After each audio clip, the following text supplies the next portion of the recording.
What's up, card fighters? Ryan here from Vanguard Central, and today we're going to be talking about Gear Chronicles, and we're going to be bringing up why they're so overpriced and overpowered. Stay tuned. Stand up, Vanguard!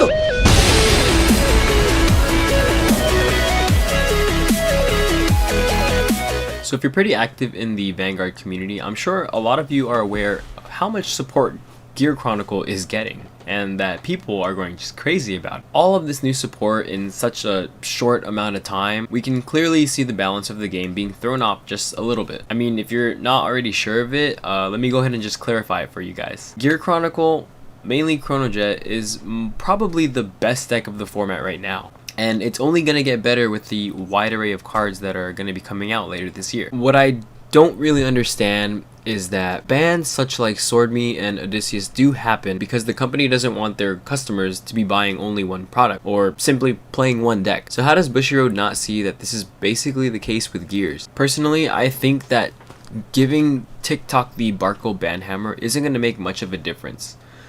Considering the fact that the deck can still run just as efficient with one copy of TikTok in the deck, because in reality, Melum is the problem. Now, even if I'm wrong, Bushiroad is still going to be pushing more support for Gears regardless. But as I stated in the previous episode of Cardfighters Network, the price for Gears is absurd. Does Bushiroad really expect their new Gear Chronicle support to be bought by new players and even current players alike when the rest of the Gear Chronicle deck is well over $300?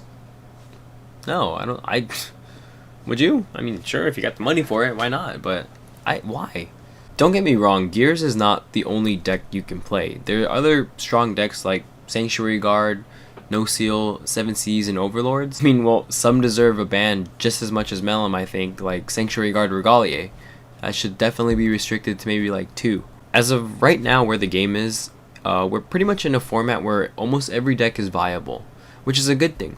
But what is happening right now is that there is an unbalance that's creeping up. I do believe that Gears is getting what seems to be an endless amount of support, good support at that too. But I also want to believe that Bushiroad has something else in store for us that is going to balance out the game when it does become unbalanced, because this is what I'm seeing. So let me know how you guys feel about this down below. Do you still think that Gear Chronicle is overpriced and overpowered? Shoot me a comment down below and let us know. Now, moving on, after all of this Gear Chronicle nonsense, we do have a new release schedule coming out, since following the end of Gears Crisis, Vanguard G Next is the next season for the anime. And I feel like Vanguard G Next is because there's going to be another next stage. Great. This is something I'm really hyped for, especially because I like the idea of Team Tri-3 going their own direction, branching off, and kind of finding their own paths, which is pretty cool. I feel like since the 3 of them are forming different teams in high school, they're going to do like the high school tournament battle, like in how they did in Season 3. I think that was hands down my favorite arc, the Link Joker series. So anyways, here guys, I have a quick photo for you. It's basically the release schedule for Japan. It's basically the release schedule for Japan. Since the English releases were not confirmed yet, September, Gear Chronicle does get the extra booster and trial deck. October, we do get new Token Rambo support, which is pretty cool. In November, we are getting GBT09, which is pretty exciting. I'm really excited for that.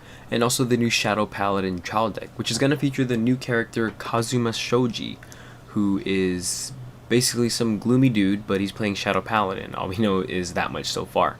Later in December, we are getting the character booster, which is basically, I think, another variant of the clan booster, except it's further support for, you guessed it, Gear Chronicle, Royal Paladin, and Neo Nectar. It's going to be basically the Tri-3 trifecta. Later down the line in January, we are getting another character booster, which is one that's pretty hyped.